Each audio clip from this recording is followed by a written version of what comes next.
Grab your T15 Torx driver to remove the faceplate screws. Pop the faceplate cover off. It may require tapping the anvil on the work surface. Remove the ratchet hub while holding the lower pawl in place to keep the pawl assembly intact.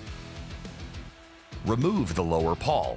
Sometimes the ball bearing will stay inside, as shown here. Use a pick or pliers to remove the pawl spring. Remove the selector switch from the backside of the ratchet. There is a ball bearing underneath of it that you should be mindful of to ensure that you don't lose it.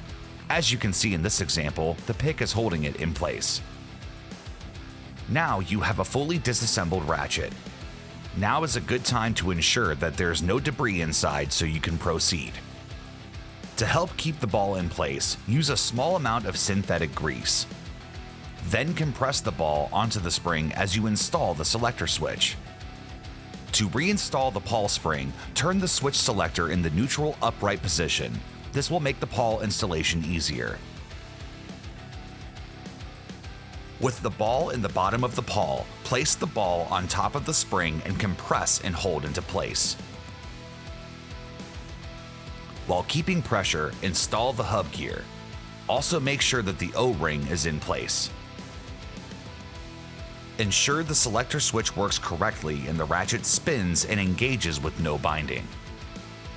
Then, reinstall the faceplate screws. Do one final check to ensure that everything is working properly. And with that, congratulations, you now have a newly working 120-tooth ratchet.